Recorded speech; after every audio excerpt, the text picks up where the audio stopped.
semuanya, berjumpa lagi dengan Bu Tini. Berkah dalam anak-anak, bagaimana kabarnya hari ini?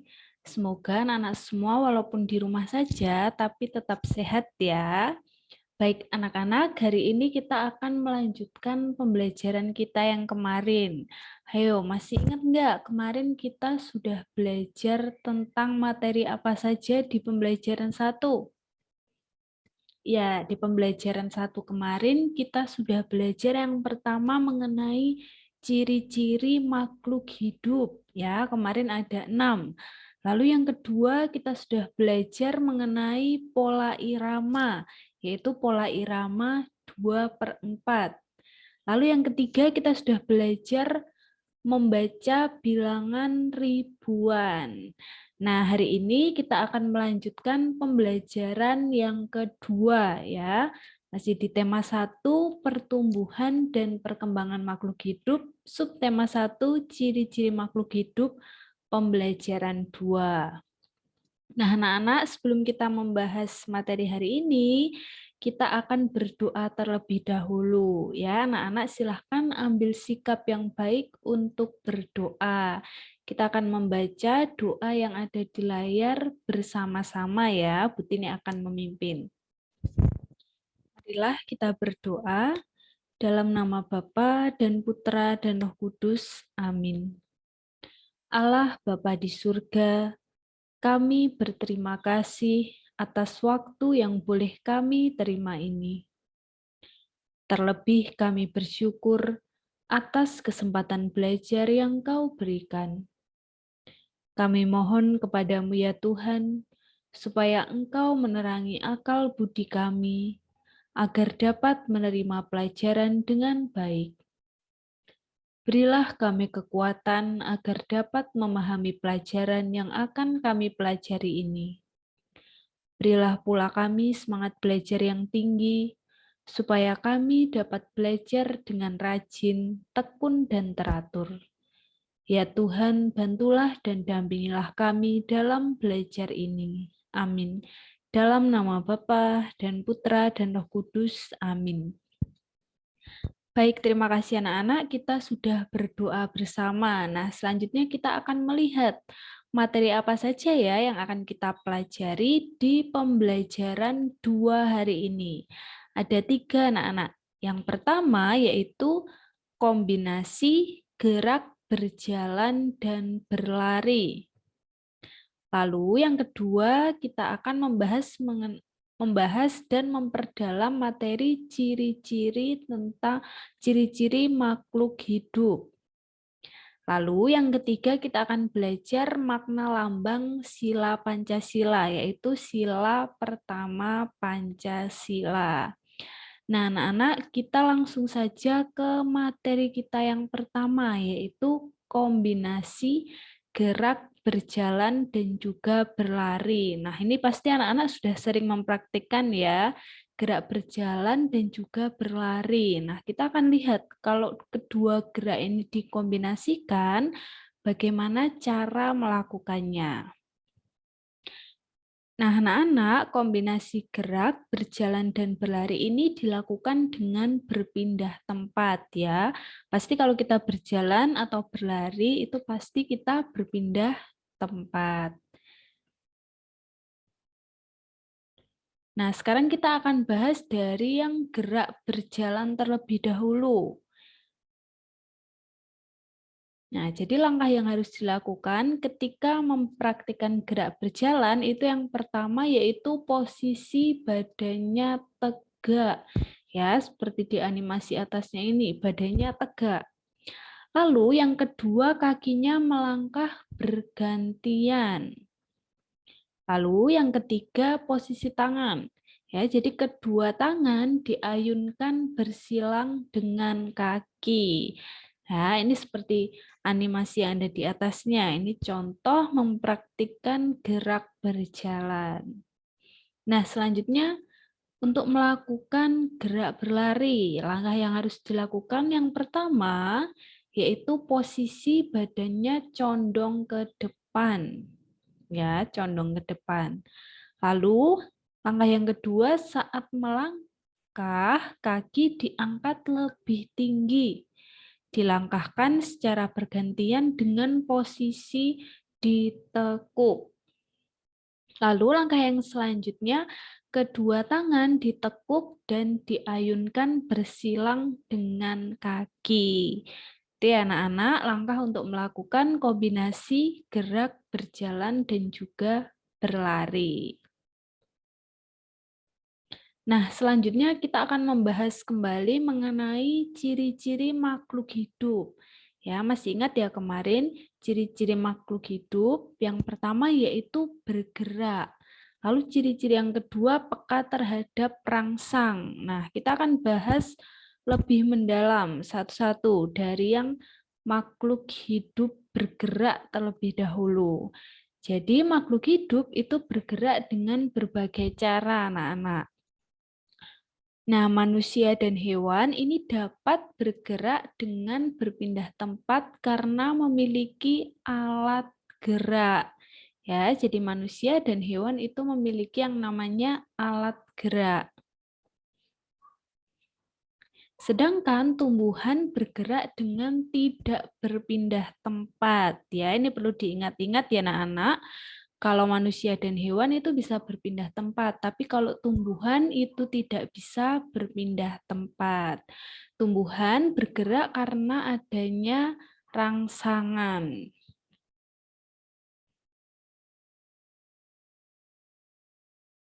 Nah, ini dia contohnya. Alat gerak pada manusia adalah kaki. Jadi kita bisa berjalan dan juga berlari. Bisa juga mempraktekkan langkah yang tadi ya, gerak berjalan dan juga berlari. Lalu yang selanjutnya di sini ada hewan, ada harimau ya. Ini alat geraknya adalah kaki. Lalu contoh yang selanjutnya adalah ular. Nah, ular ini alat geraknya adalah perut. Lalu yang selanjutnya ada hewan ikan. Nah, ikan ini alat geraknya adalah sirip. Lalu contoh hewan selanjutnya adalah burung. Nah, burung ini alat geraknya adalah sayap. Nah, kalau tadi kita sudah bahas alat gerak pada manusia dan juga hewan. Nah, selanjutnya kalau pergerakan pada tumbuhan, ya.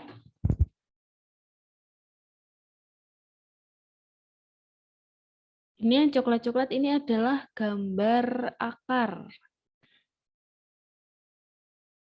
Nah, berbeda dengan manusia dan hewan, kalau tumbuhan ini tidak berpindah tempat ya, ingat ya tadi anak-anak, tumbuhan ini bergerak karena adanya rangsangan, misalnya akar tumbuhan. Nah, akar tumbuhan ini akan bergerak menuju ke sumber air. Ya, yang biru ini adalah air, jadi akar-akarnya akan semakin ke dalam menuju ke sumber air. Lalu contoh tumbuhan yang kedua, di sini ada bunga matahari. Nah, bunga matahari ini akan bergerak ke arah datangnya cahaya matahari.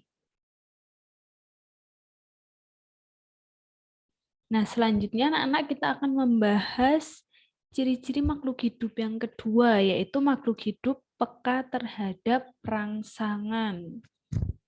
Manusia dan hewan ini dapat menangkap rangsang karena memiliki alat indera. Ya, kalau tadi untuk bergerak itu namanya alat gerak. Nah, kalau untuk menangkap rangsangan itu namanya alat indera. Sedangkan tumbuhan menanggapi rangsang dengan seluruh bagian tubuhnya. Nah, apa contohnya? Contoh yang pertama, ini manusia akan mengedipkan matanya ketika ada debu yang masuk ke mata. Lalu contoh yang kedua, ini ada hewan laron. Ya, anak-anak, kalau musim laron, kalau kita menyalakan lampu di malam hari, nanti laron-laronnya ini akan mendatangi cahaya lampu ya ketika malam hari. Lalu yang ketiga, ujung batang tumbuhan ya akan membengkok menuju ke arah datangnya cahaya matahari. Nah, itu dia anak-anak, kita sudah membahas mengenai ciri-ciri makhluk hidup bergerak dan peka terhadap rangsang. Nah, selanjutnya kita akan membahas lambang-lambang Pancasila. Ya, anak-anak pasti semuanya sudah hafal ya, sila-sila Pancasila. Ayo, apa anak-anak? Bunyi sila Pancasila yang pertama. Ya, betul sekali. Ketuhanan yang Maha Esa. Nah, apa lambang sila pertama Pancasila? Lambang sila pertama Pancasila adalah bintang. Lalu anak-anak, bunyi sila yang kedua, siapa yang tahu? Ya, kemanusiaan yang adil dan beradab. Nah, lambang sila kedua adalah tali rantai. Selanjutnya, bunyi sila yang ketiga, Persatuan Indonesia. Nah, lambang sila ketiga Pancasila adalah pohon beringin. Lalu sila yang keempat Pancasila, apa anak-anak? Ya, panjang ya, kerakyatan yang dipimpin oleh hikmat kebijaksanaan dalam permusyawaratan perwakilan. Nah, lambang sila keempat Pancasila ini adalah kepala banteng. Lalu bunyi sila yang kelima yang terakhir apa anak-anak? Ya, keadilan sosial bagi seluruh rakyat Indonesia. Nah, lambang kelima Pancasila adalah kapas dan padi. Nah, selanjutnya kita akan membahas maknanya. Kenapa sila-sila Pancasila lambangnya tadi ada bintang, ada tali rantai, ada pohon beringin, kepala banteng, dan juga kapas dan padi. Itu kenapa? Maknanya apa? Nah, kita akan bahas dari yang lambang sila pertama Pancasila tadi ya, bintang. Nah, bintang ini dimaksudkan sebagai cahaya dari Tuhan yang diberikan kepada manusia. Jadi, lambang bintang ini menunjukkan bangsa Indonesia yang percaya akan Tuhan. Nah, itu dia anak-anak materi kita untuk hari ini, materi untuk pembelajaran 2. Nah, yang terakhir adalah tugas ya. Tugas untuk anak-anak hari ini silahkan anak-anak mengerjakan LKS penilaian harian halaman 9 sampai 10. Ya, Romawi A sampai C. Jawaban yang A dan B silahkan ditulis langsung pada LKS. Lalu untuk jawaban yang C silahkan ditulis di buku PS tematik ya. Nanti kalau sudah mengerjakan jangan lupa dikirim ke Butini ya. Nanti Butini akan cek. Nah, baik anak-anak, sebelum kita mengakhiri pembelajaran hari ini, kita akan doa penutup terlebih dahulu. Ya, anak-anak ambil sikap yang baik untuk berdoa, kita akan berdoa bersama-sama.